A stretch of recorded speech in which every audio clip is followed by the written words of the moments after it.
Hello and welcome to the Sunbirdcrochet podcast. My name is Claudia and I'm coming to you from Germany.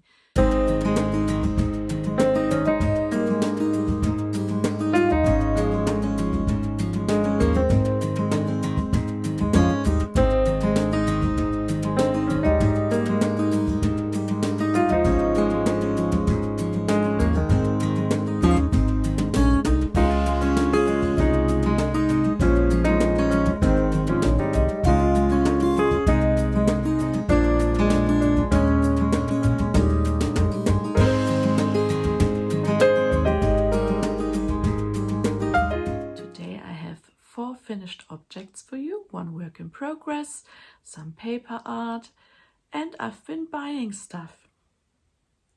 So let's start with my finished object number 1, which is a crochet blanket, and I can't even show to you because it has already found a new owner. It is now living with my sister and it's keeping her warm because it's a blanket. I've had been using the continuous crochet baby blanket pattern by Dedri Uys. I'm always not sure how to pronounce her name. I looked it up once, but I'd probably still get it wrong. So I was using up all my orange and like salmon colored yarn, holding together at least 2 strands of yarn, sometimes 3, until it was big enough, or rather until I ran out of my orange stash. I will put up some photos here.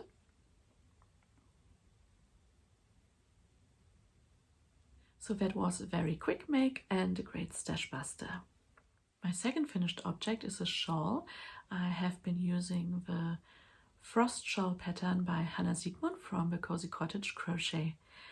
And the material I used was as my main yarn this one here. This is Alpaca Supreme in the limited colorway Mr. Smoke, and it's 40% superfine alpaca, 40% organically farmed Falklands merino, and 20% A1 mulberry silk in a sport weight heavy 4-ply from John Abend Textiles. And the ball band is illustrated by Katie Green.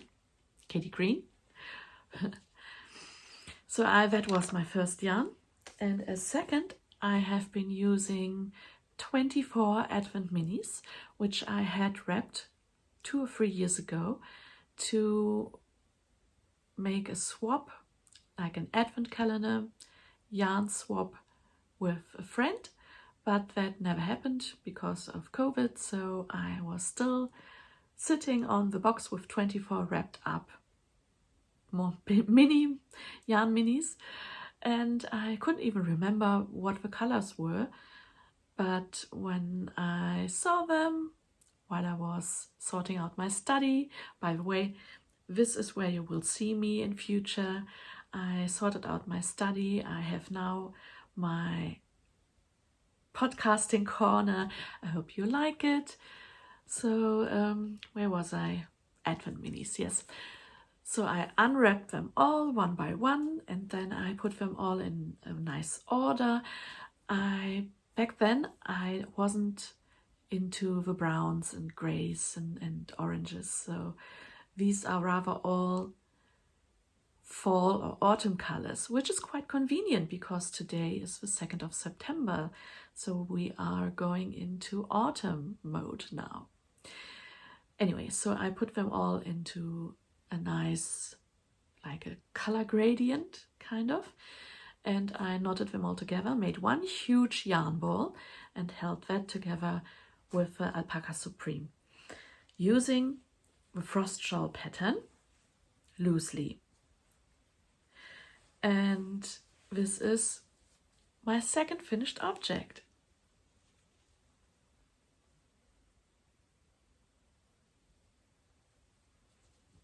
So you can see I started with a nice brown and like a mild orange brown, and then a plain brown, then came a gray section, and that's where I started with front post stitches.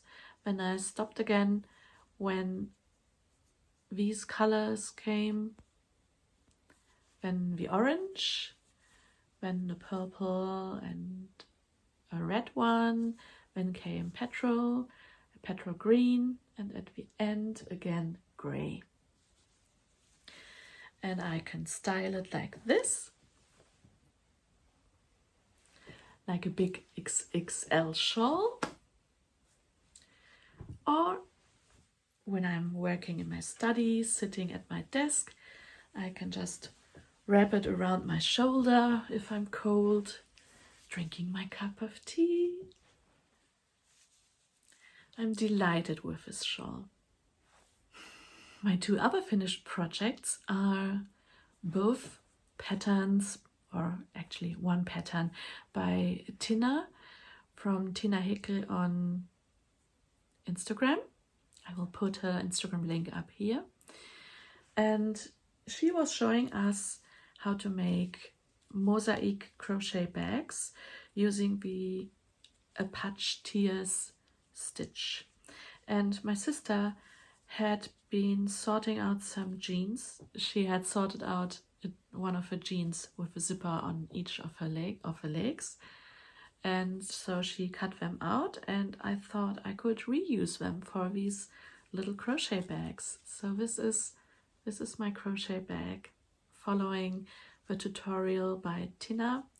It's a free tutorial on YouTube, and you can buy the pattern as well on, well, I think she's on Ravelry, but I'm not using this. So I was very pleased that I could follow this pattern. And if you want to support her, then of course go and buy her pattern. I don't know where she all sells her pattern, probably more than just in one space.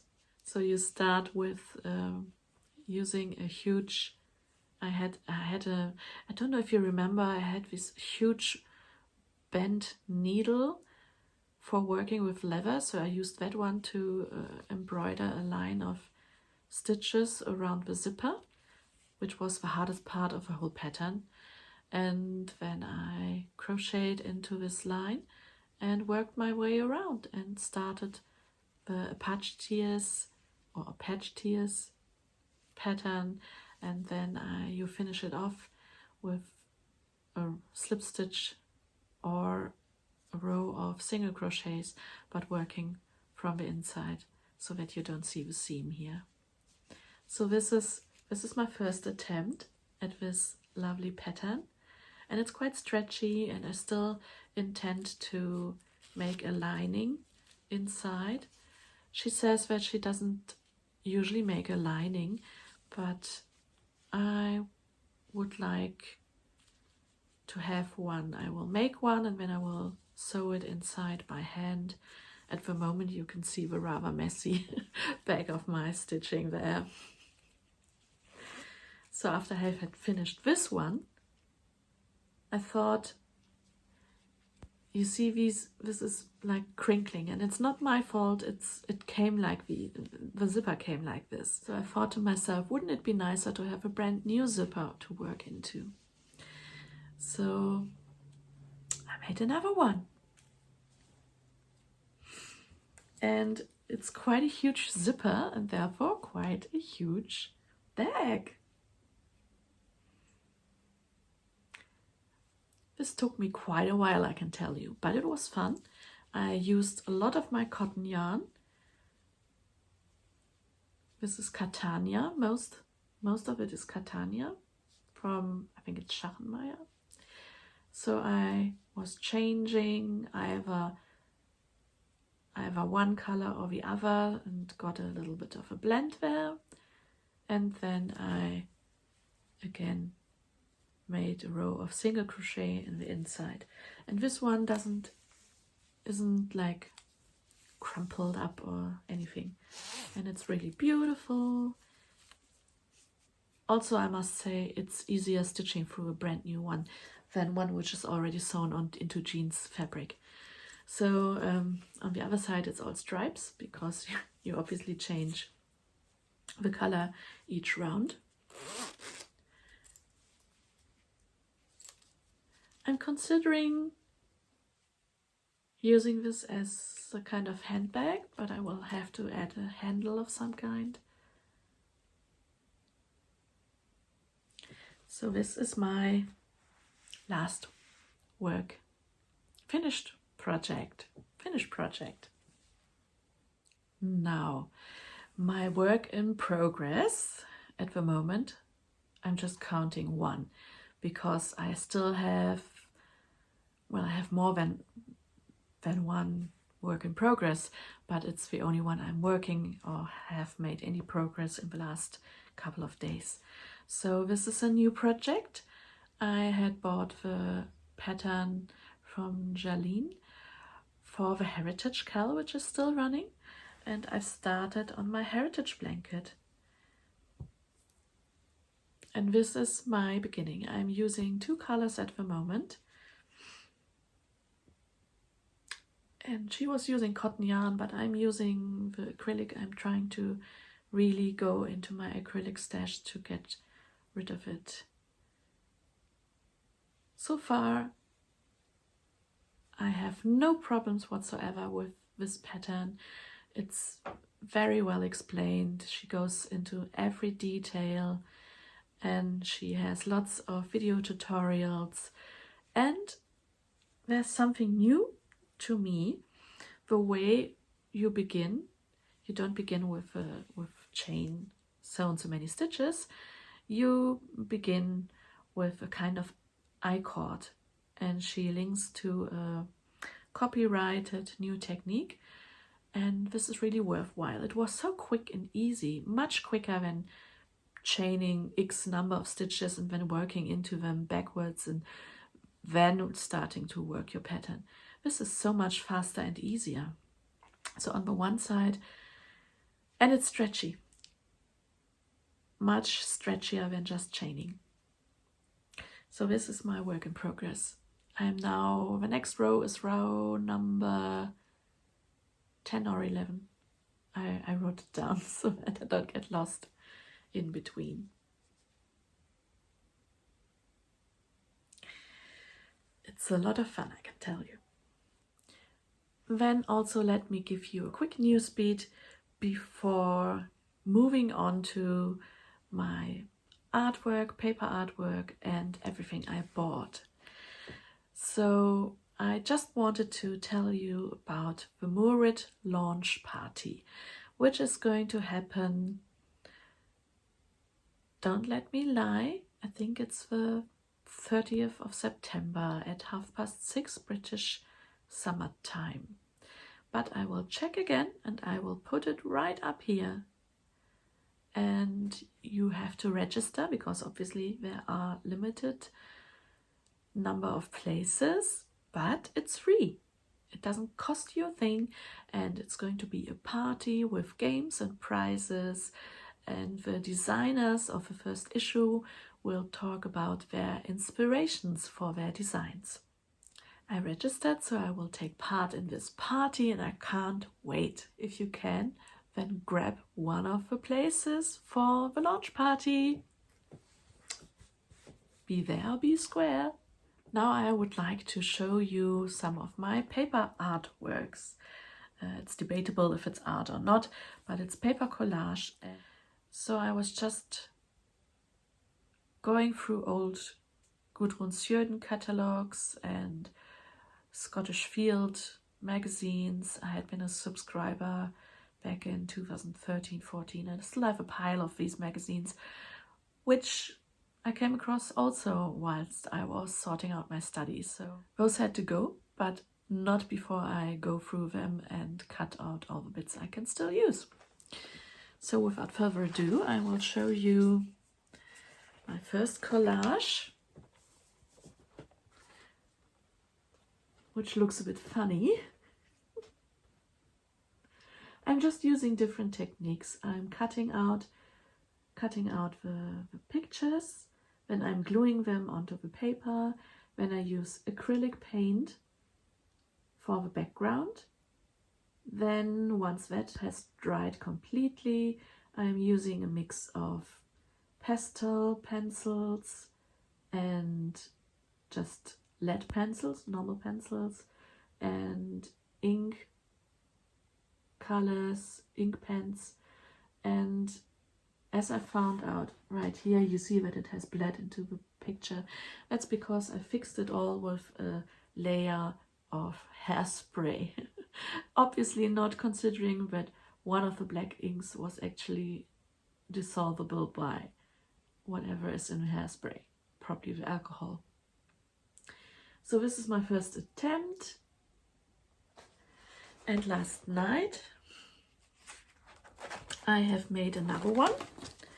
Basically the same technique, just making sure that I wasn't using the hairspray on any of the alcohol soluble inks.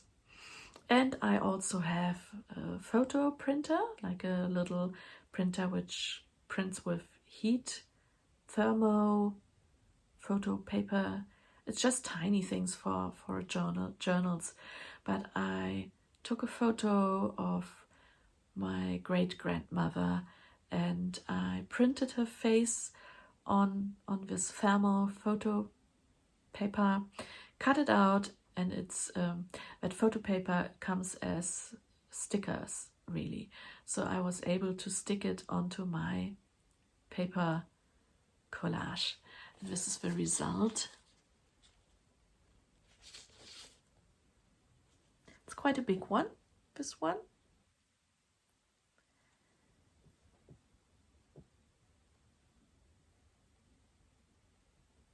So she's a butterfly, and there are enormous flowers the size of her whole body on the dressing table.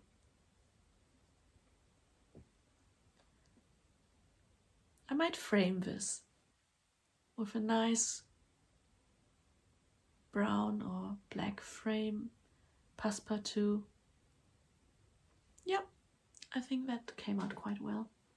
And I'm keen on making more, just for fun, you see. I have in my head like a Christmas party scene with 2 generations of my ancestors around the table. Something like that. So are you ready for incoming? Because I've got quite a lot for you.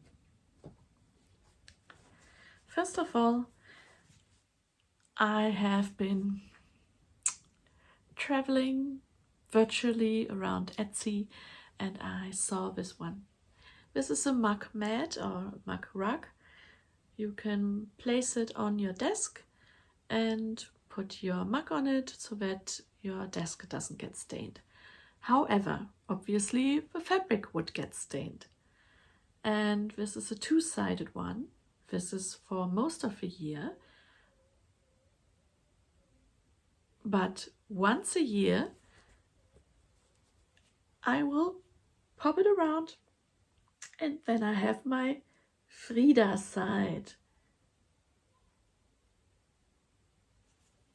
I bought this from the shop called Heidi Rohrmoser, or made by Heidi Rohrmoser. I will put the name up here. And she is based in Germany. She sells on Etsy and she sells the fabric, but also her finished objects. And what I'm using this for is I put my yarn bolts on it so that it doesn't slide across the wood of my desk when I'm working on a crochet project. This is not the only thing I bought from her. I am very much into the Halloween and autumn mood. So this is something else I bought. It's a book cover made with cloth for Halloween. Trick or treat!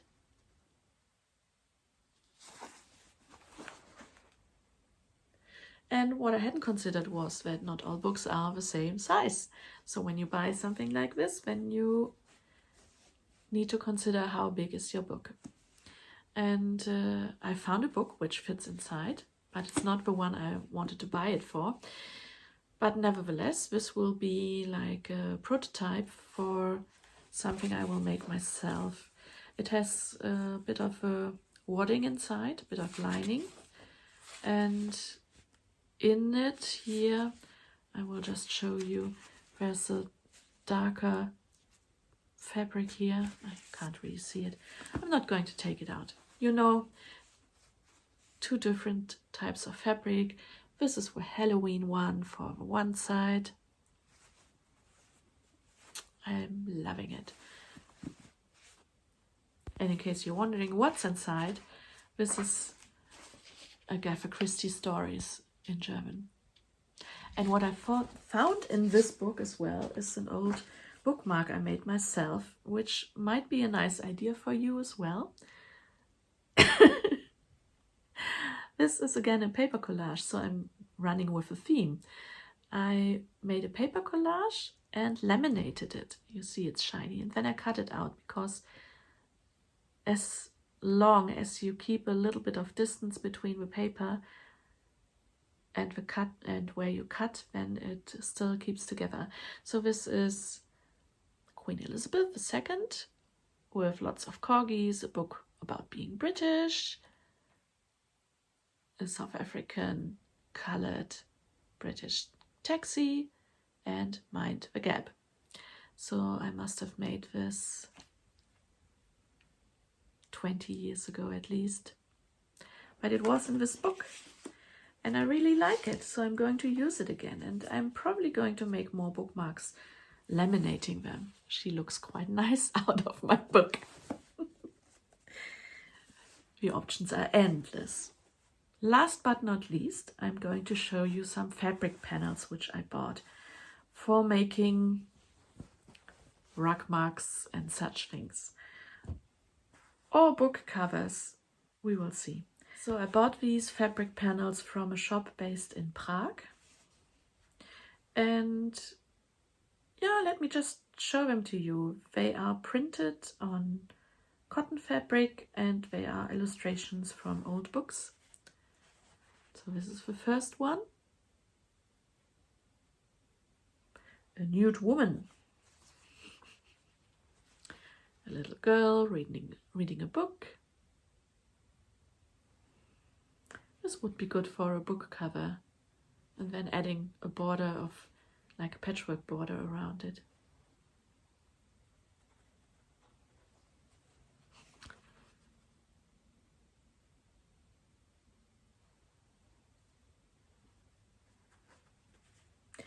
These are 6 panels with 3 different motifs, which I thought would be good for a Christmas patchwork blanket. There's a sleepy fox. Then there's a Domfaff or Gimpel. I don't know how you call these. And a deer.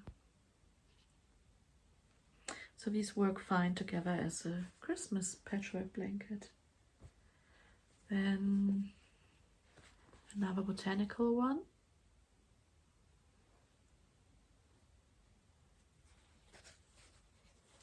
A Beatrice Potter mouse.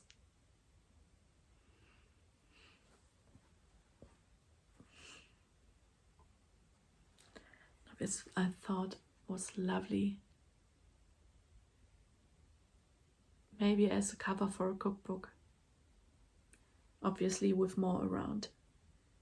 Or maybe, no, let me rephrase this. This would be perfect for a Pride and Prejudice book. Hardback.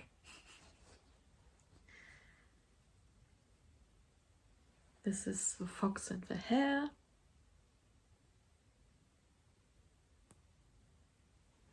In monochrome. Then there's this one here. Lovely.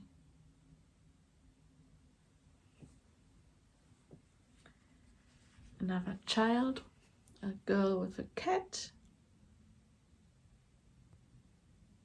The cat obviously is being told off for wanting to grab the canary bird.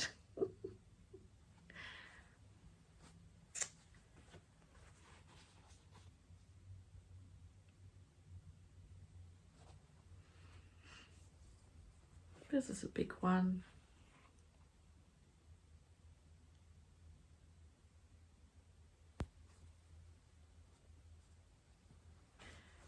This is Van Gogh. This might be turned into a patchwork, like a little tablecloth for the kitchen, maybe. And the last one is for a child, I would say. A fox and a bunny sleeping together at night with a sky above and some owls watching. So this is already everything I have for you for today. I will now go and make myself a cup of tea, and I'm planning to bake some cookies, Heidesand cookies, which is like a shortbread type of thing with sea salt. Still sweet, but with sea salt sprinkled over it. So I'm looking forward to, well, if it turns out good, then I will look forward to eating them. If you're interested, I'm going to link a recipe for Heidesand down below. I hope that you enjoyed this episode, and I'm going to show you lots more things in the next episode. Hope to see you there. Thank you for watching. Bye!